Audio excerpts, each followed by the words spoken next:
Hello everybody, it's your boy Proftrof and we're back again with another zefrank1 video. This is True Facts Deception in the Rainforest.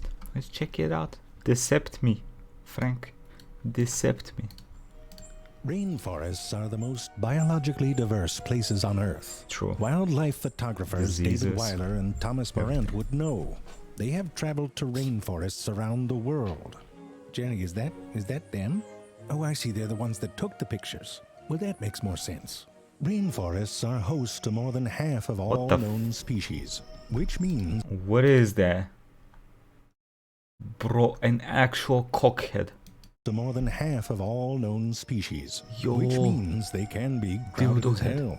It's like those apartment buildings that kids move into after college. Everyone has like 50 roommates, all of them with dietary restrictions. And there's always one that What makes is way too even much this? noise in the morning.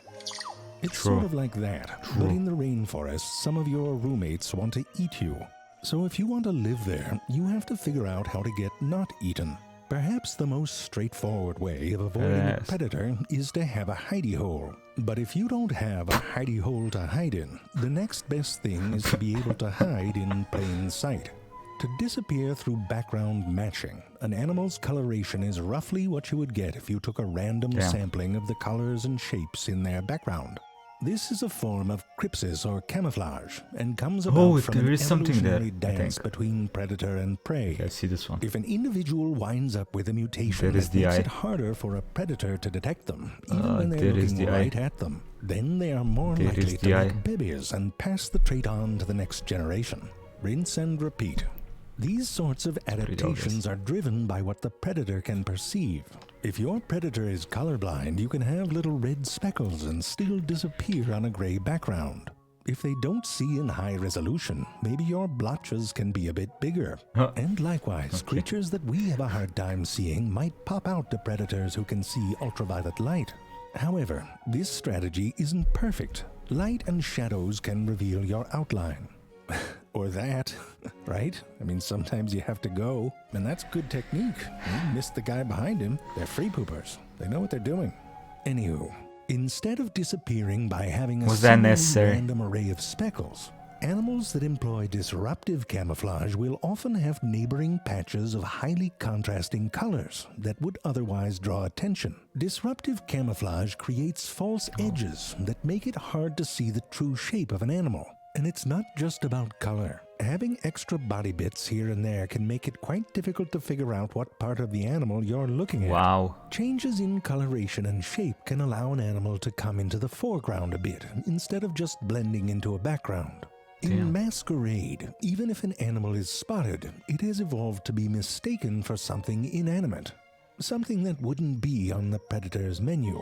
Sticks and leaves seem to be quite popular. Listen, I'm sure it's not easy pretending to be a stick or a leaf, or the end of a log like a potu bird do. I'm just saying it doesn't feel that creative. It's like being a witch on Halloween. At least with bird You poop, can know be they're a sexy trying. witch. The caterpillar of the king-page swallowtail is like next level stuff. I mean, right down to the texture. Look at it. I know what you're thinking. My poop doesn't have little red antennas on it. Kind of screws up the whole costume. Here's the thing though. That's an organ called the osmeterium. It is everted. Think if you could turn your nostrils inside out. And it emits a terrible smell.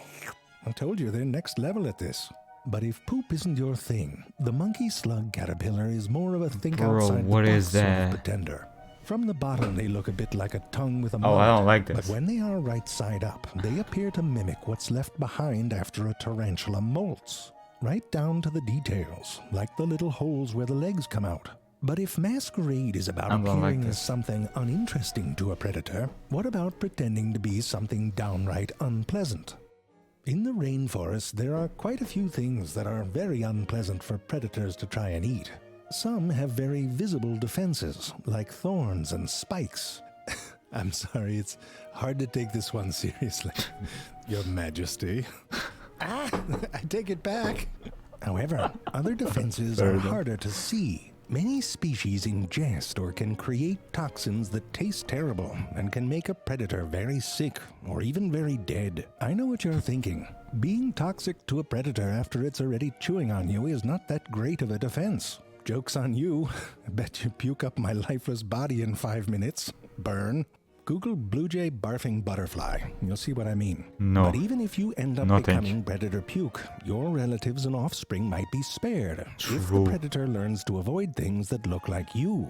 This means that for animals that have toxins, there can be an look like you. This means that for animals that have toxins, there can be an evolutionary advantage in helping the predator to learn to avoid them.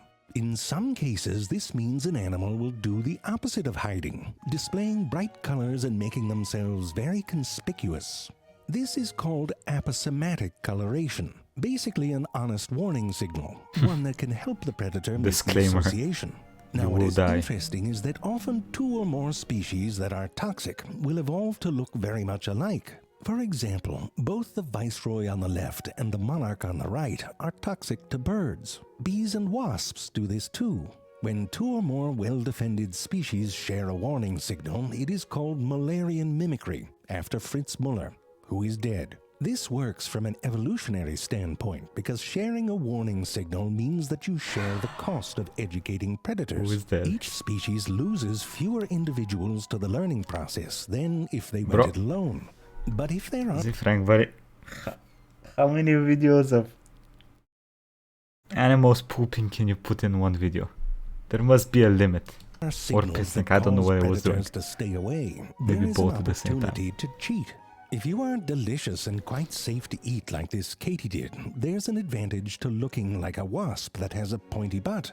When a good-to-eat creature pretends that it's a dangerous or toxic one, it is called Batesian mimicry, after Henry Walter Bates, who is dead. This can involve both a look and a behavior. Some hawk-moth caterpillars are about as good at pretending to be a snake as you can imagine a caterpillar being.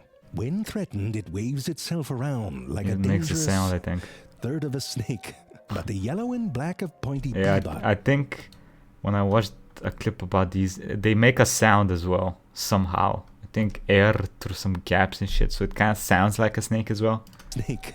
But the yellow and black of pointy bee-butts is one of the most recognizable warning signals of all. And that means there's a lot of fakers out there that don't have pointy butts like the bee do, but want in on the protection. Some beetles are okay at it, and the moths do it pretty well. But the winner of the bee and wasp cosplay goes to the hoverflies. They're all in.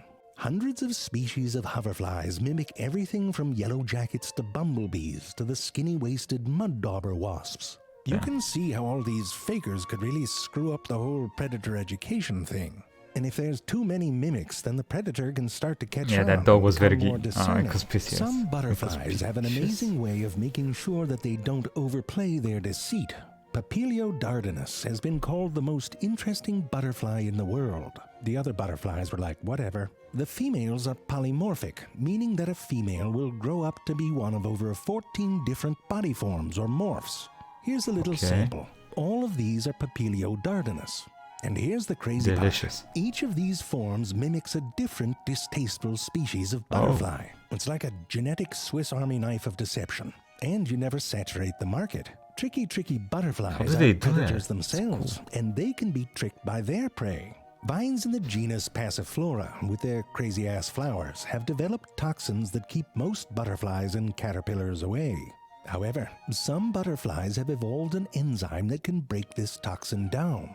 So they just lay their eggs willy-nilly all over the Passiflora leaves.